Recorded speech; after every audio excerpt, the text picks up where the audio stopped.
Welcome back to another episode of Heavy Wireless, part of the Packet Pushers podcast network. And today we're talking about a social media channel for people who are involved in the wireless LAN industry. It's called Wi-Fi Pro Slack. And I have with me today Sam Clemens. Hi, everybody. Happy to be here. Sam, you're one of three who work on this social media channel. It's a Slack channel for people involved in the Wi-Fi or the wireless industry. Tell us a little history. How did you get started? Yeah, gosh, this was we got started. We date back to all of 2017. So however many years ago that is. Gosh, it feels like an eternity now.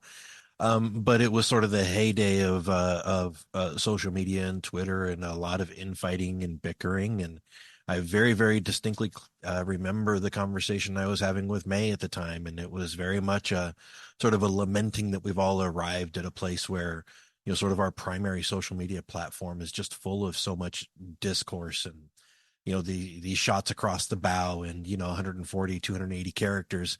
And it was just this hugely contentious place. And like I struggled with balancing the people that I wanted to go get information from, and then all of the various and sundry infighting and bickering, frankly. And so what we decided was, hey, there's got to be a better way. And of course, Slack was the answer. And so, Slack really enabled us to, not replace Twitter, but it enabled us to go and have more free form, long, well thought out conversations. Just something simple as threading or being able to write a paragraph and then go, what do you guys think about this? Or, whatever. It's just a more natural platform that sort of naturally lends itself to engagement. And that's really what we were looking for. And so we decided to start it. And so we did. You just did. Well, we did. Yeah. I liked Twitter. Twitter was a great start for, I've had other people ask me, how did you like grow WLPC? How do you have a community? And I was like, it started all on Twitter because it was a place to find people with the same ideas and topics. Twitter got a little raucous, and people used it for not only talking about Wi-Fi issues. So I understand your lamentation, your lament. So you started this with Manon Lessard. Anyone else? Yep. Yeah, so we have actually had a couple of folks help us admin throughout the years. We try and keep things, A, fresh and contemporary, but B, we try to make sure that there's at least three of us at all times. That way we have a tiebreaker should we need one. Phil Morgan is currently our third, and he has graciously stepped in to help us, and he's been helping us admin now for 3-4 years, I guess, probably a good chunk of time. And so it is really run by May, myself, and Phil. And we're really sort of the key keepers, if you will. So I guess we could back up a little bit first. And for people who haven't been on Slack, I don't know how that is possible, but maybe they're not on Slack. What is Slack, and why did you choose that as a platform for this kind of social media experiment? Yeah, well, I guess it's apparently the platform of choice for my generation, I guess, was Twitter. I guess if you ask all the young folks. But if you go back in my youth, the communication platform of the day was IRC. And Slack is about as close as you can get to modern day IRC without actually going back to IRC. And it's a rich chat client. It's and it's just a very, very free form, natural way of doing it. And so, that's sort of why we landed there. And that's sort of what Slack is. If you have used IRC before, it's structured very, very similarly. Channels, freeform chat, threading. I guess IRC really didn't do threading very well. But it's sort of this ready-made, easy to use chat platform, if you will. And so that's what it is. And everybody in there is a Wi-Fi professional to some degree or another. And it's just a place to go chat with like-minded community professionals. Well, if you went out there today, I just tried. I think there's 33 different channels, different subtopics underneath the Slack channel. How did those? I mean, they grow and change. They come about, yeah. Yeah, they weren't always there. No, no, and in fact, it's funny because when I talk about May, myself, and Phil, running the place, most of our discourse or conversation is around what channels should we have or should we not have. It used to be that you couldn't rename channels, and so we were very, very deliberate about making sure that we didn't want just 1,000 Wi-Fi topic channels that just sort of seem to overlap and have no connectivity between them, right? Like, okay, so how do you do, free? Do you do a channel for free Wi-Fi? Do you do a channel for Boingo? Do you do a channel for captive portals? Well, no, you just lump them all into one sort of guest conversation channel. So we put a lot of thought and energy into how those channels are laid out, so they're not quite so willy-nilly. But yeah, there's some vendor specific channels in there. There's some topic specific channels in there. There's everything from security and bad fi and how to design Wi-Fi, and there's tool specific channels, whether that be Hamina or Ekahau, and then there's vendor specific channels. Cisco, Ruckus, Arrowhive. Geez, I just looked at that. That channel is still in there for some reason.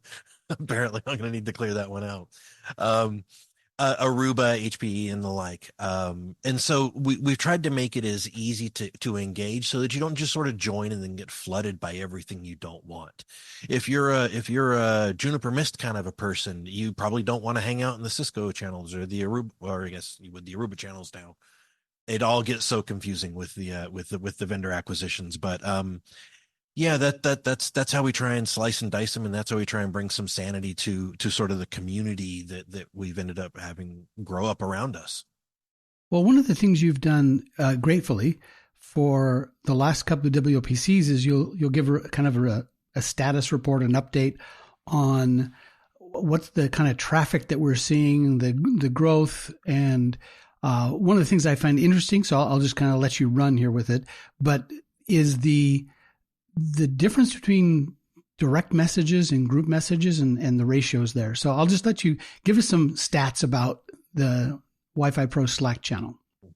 Yeah, so from the presentation we did earlier this year, we are a clip over 1,600 users, and so these are users that we have sort of pre-vetted. We don't normally do sort of open enrollment where it's come one, come all. We make sure that anybody who is there has reached out to us in some way, shape, or form and said, "Hey, I'm a Wi-Fi professional. I want to join." And so I think we're all pretty proud of the fact that, we've had 1,600 unique people come to us and say, "Hey, I self-identify as a Wi-Fi professional and I want to be there." And so it's sort of making sure that everybody that joins has a pulse. So we try to make sure that we cut down on the bots and the auto joins and the spam and all of that fun stuff. And so it's quite a large number of folks to manage there. But yeah, where you were going was some of the interesting stats that we can and can't get out of Slack, because we are on the unpaid version of Slack, unfortunately, because the paid version is very expensive. But we do get some very limited stats out of it. And one of those stats is where messages are sent and where messages are read. And it's interesting the way they're broken down in public channels versus private channels. So, of course, as admins, we can't read the private messages, but we do get stats about how those messages are sent, meaning are people communicating more over private messages or over public messages? And it's interesting because when we see where people are reading messages, they're generally reading messages out of the public channels, but where people are sending messages tends to be a healthy mix between private and public messaging. So on some level, I guess what that means is that people are using it as some manner of a private messaging platform with professionals that are around them, right? Knowing that everybody in there is A, not a bot, and B, involved professionally in Wi-Fi some way, shape, or form.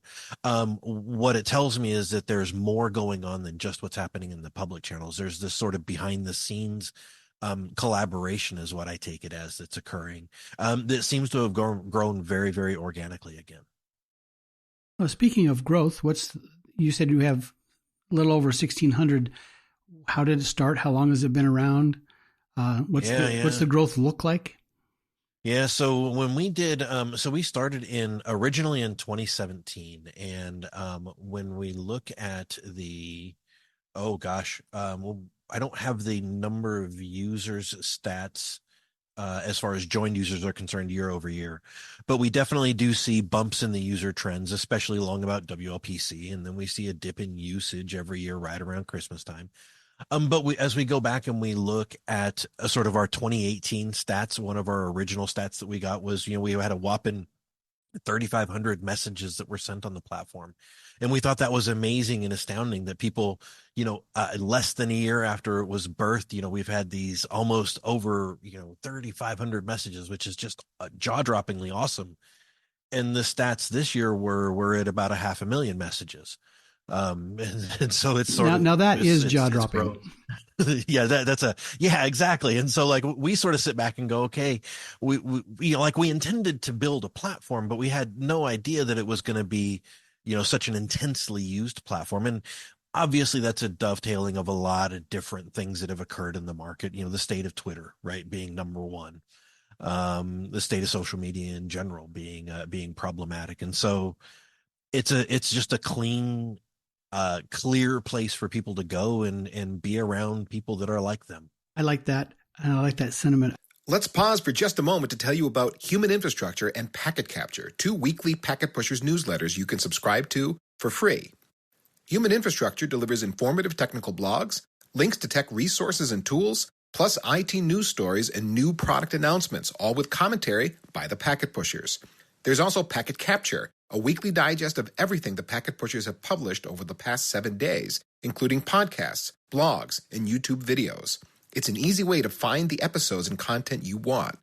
Sign up for one or both for free at packetpushers.net/newsletters. We don't sell or share your email address with anyone. It's just between us. I think I want to take you back in history for a while because I know you're this old. There's gray in my beard. Yes. Yeah, vendor forums. I remember. And I'm gonna date myself going back to Novell.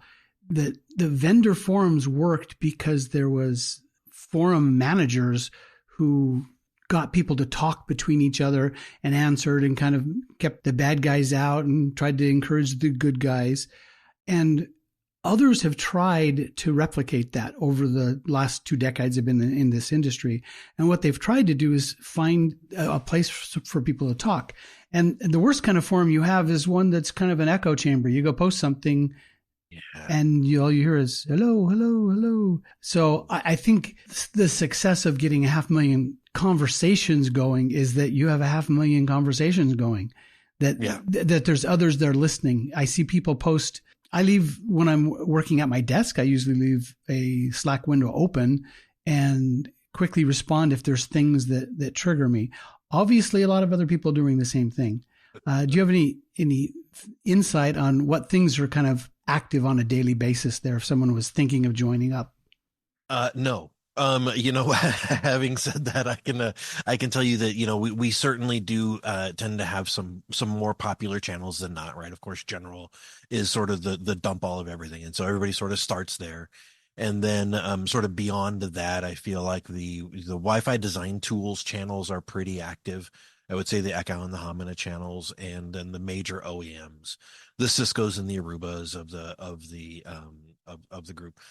They're all pretty regularly traveled. Like if you just go in and clear out all your reds, it's not going to be long before you'll see all the groups start to populate with unread messages about, hey, look at me. Obviously the Wi-Fi conferences group, especially around conferences, or help me are the ones that I like. Yeah. If you're in a vendor and that's there's like, I have this and this and this and this, and I just saw this problem and any help. And sometimes people from the actual vendor are giving the answers. Are there going, here's a link to the thing that we just discovered. Yeah. So I think that's one of the benefits. Being a conference organizer for WLPC, I love the chatter that happens in the back channel while the conference is going on. Yes. I would like personally to be watching it and playing with it because it's friends and colleagues and I want to hear what they're saying. But there's a conference to put on. But it is fun after the fact to go in and see who is talking about what. Yes. And it's nice too. It's interesting because you can sometimes even go back and watch the videos that have been posted at WLPC after the fact. And you can sometimes go back through the channels and you can then see what it is they're talking about and sort of relive that experience. It's far from a fully coordinated and integrated experience, but it's kind of fun sometimes to go back and look and see what was happening at the time. As long as it hasn't Buffered out. Buffered out. Yeah. I was like, I went looking, there's a little while ago, I went, dang, and that free version. So we are using a free version of Slack. What are the limitations there other than things don't stay forever? Yeah, there's a couple of limitations on the admin front. One is we get a severely reduced number of stats, and so it sort of limits our visibility into how the platform is used. Thing number one. Thing number two, I guess in the free version, the admins don't have the privileges to go open private messages. I guess that's a limitation. Figure. Right. Yeah. I don't know. But sort of, on one hand, like that should be great because, it's considered a limitation, but really that should be a limitation of such a public sort of group. You're making me think about some of the other Slack channels I'm on. Well, and so that's it, right? Is that those admins, especially in the paid versions, have significantly more privileges than and capabilities than what we do. And then of course the messages, the scroll back and losing the scroll back. We have explored looking at the paid version several times, and it is extremely expensive. We're talking 1,000 expensive or 100,000 expensive. I believe the last time we looked, it was tens, if not hundreds of thousands monthly. Based on the number of users. Yeah, it was, it added up real quick. And of course, one of the, we've talked about, hey, gosh, do we go get sponsors? Do we go get vendors? Do we go figure out a way to monetize this? Can we charge people? And sort of everything undermines the sort of the openness of the group. And I almost like the fact that it feels very ephemeral. Like it feels like something that you need to be there and present to experience, as opposed to something that you can just go and scroll back and relive and look at a year later and go, oh my gosh, this is a running history. And did you see what they did? And let's go grab this. And we're going to open up a news article and send it to CNN because did you see where Keith said a bad word 5 years ago about a thing? None of that happens. It's just sort of this running platform of communication. I don't know the actual limit. Usually when I try to personally search back there, it's months. And I know that's not working. Do you happen to know what the timeout limit is right now? And did it actually change as there's more traffic? We actually we have 434,000 messages that have staled out, and messages and files sent more than 90 days ago are available on the paid plans. So it's a 3-day buffer or a 3-month buffer. Oh, that's better than I thought. So it's not bad. Yeah. Yeah, we can go back and look. I have found I'm pretty good at copy pasting and keeping an Evernote file of the things I care about, though, because sometimes there's some really decent, like it's a problem I don't have today. I saw someone else had the problem, but one of my customers happens to have that version. And hey, bits are cheap. Copy paste, save it, and give it a good label, and we can come back and find that solution when you need it. You bet. This is not meant to be your web history browsing Google deep reference guide. It's meant to be a communications platform. And I think one of the things I like best is when people have answers. They don't always have to type the answer. They just put the link and there you go. Can you give us some of the other differences between Twitter for those of us who started with a 140 or the 280? What does Slack have any issues with size, graphics? How many bytes? There are certainly limitations as far as what you can post and what you can't post, right?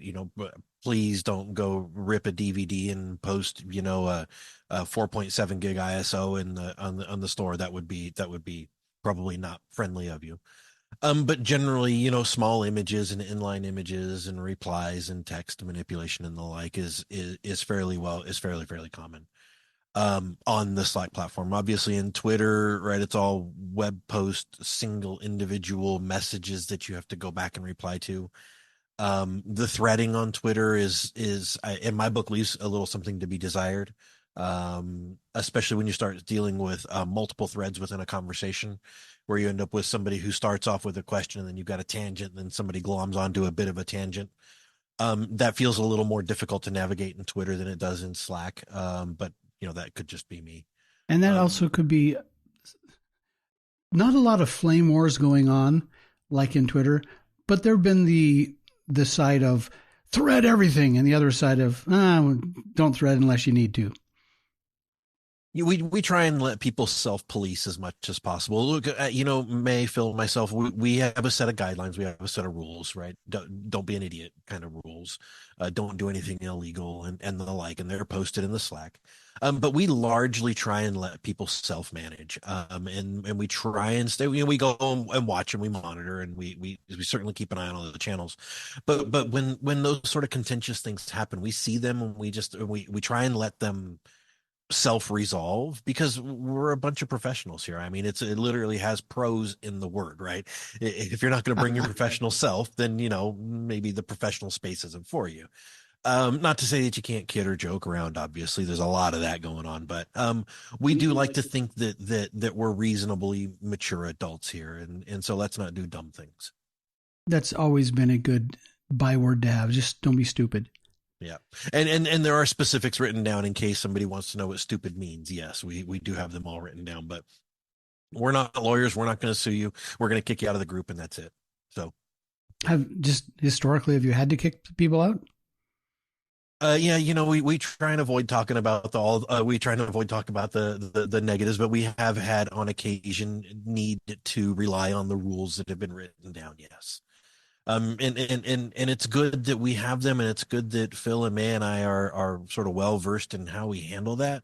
We have had a couple of exercises that we've had to go through, yes. And happy to say it's been a while since we've had to do that. Well, the traffic that I see, and I'm on it nearly daily just to kind of catch up.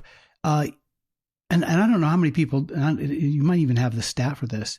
I like tie into every single channel, because there might be something useful for me there. That doesn't mean I respond all the time. So I think that there's a lot of lurkers, but there's some channels that I converse in, and others I just want to go, oh, that's kind of unique. One of my customers might be one of these or one of those, and it's nice information to have. But there is Absolutely. a lot more traffic, a lot more channels that are getting kind of specific, and I kind of like it. Yeah. And we've tried to let we've gone through some growing, some annealing, if you will, fine tuning over the years as far as the topics are concerned. So and some of them probably needs to be pruned, but I think we're in pretty good shape. Well, and as far as vendors go, you have to maybe put them back together again after you prune them. Yikes! Juniper, Mist, Aruba, HPE, whatever. Yeah. Yes. We need to come up with a FANG-like acronym for them. We'll try. Well, one of the things I noticed years ago especially on the Twitter platform, was a term that was coined vendor-on-vendor violence. Yes. And sometimes it's friendly banter-like, and sometimes it's like brother on brother violence, which means you got some real understanding, so you know exactly how to hurt. It's interesting. It's almost the break a leg type of comment. Like on some level, some of it is appreciated and expected, and it just occurs because sometimes you need to know that there are differentiators that are, but gentle poking, right? I mean, that's sort of the line, and at some point that line does get crossed, and it can turn nasty at times, but really the technical wins out, right? I like to give people a place to go say their piece, and frankly, that hasn't blown up too badly for us. The reason I brought that up was on Twitter, sometimes the VVV got out of hand. I haven't noticed that in this Slack channel, that the professionalism is still there. They might take a little poke, but it's not the hard driving, twist the knife kind of stuff. Well, yeah. I mean, when you can launch off with a stem of a conversation by being unencumbered, it tends to go a long way to make your original intentions clear. When you have 140, 280 characters, invariably the answer to any question is it depends, because you don't have enough space to qualify what it is you're asking about. And so a lot of that engagement up front on Twitter was just simply trying to uncover where it is you're starting from. And I feel like that's less of a problem in Slack, because you can type 3 or 4 or 5 sentences and you can get it all out before you're going to have a question on it. I've noticed in some of the discussions on Slack who is on a computer and who is on a mobile device. Because they come fast. Well, and they come fast, but they're answering in full sentences with punctuation. With punctuation. And you're like, okay, they're thinking about this. That's a good sign. Well, thanks for your time today, Sam. I think people, if you're in this industry, you want to engage with others and be part of the community, this Wi-Fi Pro Slack channel is great place to go and engage with others. And honestly, I like when there's a time you can get an answer to a question. It was one of the reasons I like Twitter so much. You could find answers if you were associated with the right people. The Wi-Fi Pro Slack channel has the people there. And so if you're on the right channel, you can get pretty good results. You had mentioned earlier, this isn't an open, anybody free for all. How would someone, if they are listening today and they wanted to join, there's no like join button anywhere. Right. Yeah. And so what you'll need to do is you'll need to go through the very, very cumbersome process of sending us an email. Oh, a whole email? Yeah, whole email. Yes. Yes, we require everybody to do it. Yes, if you can't muster the energy to send an email, then you're probably not going to muster enough energy to stay active in a Slack group. But the email address is admin@thewifiproslack.com, and that'll be in the show notes. But yeah, email us and self-identify as a Wi-Fi professional, and we will send you an invite. What about a little warning of which email to use? We usually encourage people to use their personal email addresses, despite the fact that Slack generally recommends you use your corporate email address. And the reason for that is that if you change companies, while you can come back to us and get another invite for your new account, it becomes more legwork than not. So it's sort of up to you if you feel like, hey, Wi-Fi is your passion, but only at your job. And if you change jobs, you're never going to do Wi-Fi again, then cool, use that email address. But otherwise, probably use your personal email address and send us an email and we'll get you an invite out. There's 3 of us watching the group and we're watching the list. And so it's anywhere from a couple of minutes to sometimes a couple of days. I try not to let them go longer than that. And it goes without saying, your email list is not sold, bartered, shared, or whatever. No. Yeah, absolutely not. No. And that's in one of the original, kind of the bylaws things. Yeah. Yep. Absolutely. Well, email us or you can find me on Twitter or May or Phil on, X. And you can DM us there and we can send you an invite there too. Well, what's the thing you like best about these years of Wi-Fi Pro Slack? The fact that it's that generally speaking, it's a pretty self-policed group. And it sort of grew into what I think we were all hoping the Twitter community was going to be like to begin with. And so it feels like just a nice manifestation of sort of that close-knit group of 1,600 people that are my closest friends. Like I see 300 of them at WLPC in Phoenix and I see 200 of them over in the EU. And this is where they all hang out the rest of the year.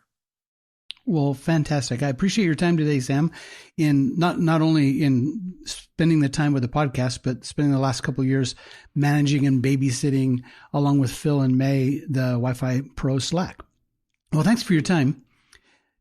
This has been another episode of the Heavy Wireless Podcast, and we're part of the Packet Pushers Podcast Network, and glad to have you listening in.